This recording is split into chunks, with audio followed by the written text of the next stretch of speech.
আমরা আগামীকাল সকাল 7:30 থেকে ইনশাল্লাহ ভোট দিতে সবাই যাব এবং বিভিন্ন ভাবে আমরা দেশ এখন যে সমস্ত হচ্ছে, যেমন একটু আগে জামাত ইসলামের একটা প্রতিনিধি দল এসেছিলেন, তাদের সাথে 11 দলীয় ওদের জোটের ছিলেন। বিভিন্ন সমস্যা হচ্ছে যেগুলো বিভিন্ন কেন্দ্রে ওনাদের বা এজেন্টদের ব্যাপারে বিষয় যে অনাকাঙ্ক্ষিত কিছু ঘটনার কথা আমাদের বলে গেছেন ওনারা। সেই সাথে একই সাথে আমরা আগে যেরকম বলেছিলাম যে আপনারা ইলেকট্রাল এনকোয়ারি কমিটির কাছে জানান, রিটার্নিং অফিসারের কাছে জানান, স্থানীয় পুলিশ প্রশাসনকে জানান, ওনারা জানিয়েছেন, তারপর আমাদেরকে জানিয়ে গেছেন। এখন আমাদের দিক থেকে যেটুকু তাগিদ দেওয়ার আছে আমরা নিশ্চয়ই সেটুকু দেব। এই হচ্ছে আমার আজকের ব্রিফিং। একটা দুর্ভাগ্যজনকভাবে একটা ঘটনা, আমাকে কোর্ট করে একটা ফাইন্যান্সিয়াল একটা ইস্যুতে বলা হয়েছে, কোর্ট করা হয়েছে যে একটা ঊর্ধ্বসীমা আমি নাকি বলেছি যে 5 কোটি টাকা নিয়ে গেলেও কোনো অসুবিধা নেই। এটা বলার এখতিয়ার, অধিকার, ক্ষমতা আমার নেই এবং আমি এটা বলিনি।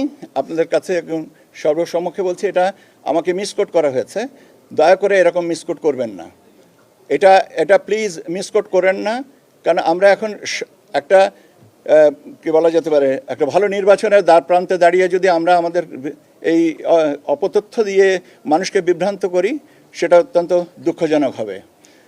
আমাকে জানতে যেটা চাওয়া হয়েছিল সেটা হচ্ছে যে একটা বোধহয় কোনো একটা অর্থের ব্যাপারে আমি বলেছি, দেখেন যারা এটা ইন্টারসেপ্ট করেছে তারা এই ব্যাপারে source, amount and purpose of the fund, এটার উপরে তারা সিদ্ধান্ত নেবেন।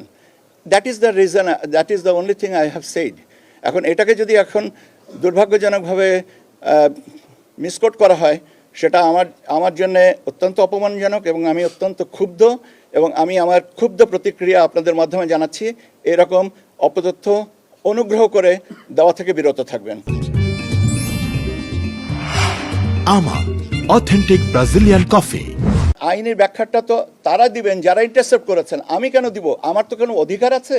আমার কি ক্ষমতা আছে? আমি কি বলতে পারি যে এত টাকা পর্যন্ত ঊর্ধ্বসীমা, বা এত টাকা নিতে পারবেন বা এত টাকা নিতে পারবেন না? কেন বলবো? আমার who am I to decide the amount, upper limit, and how do I say it? I do not have any authority. তো আইনের ব্যাখ্যার কি আছে?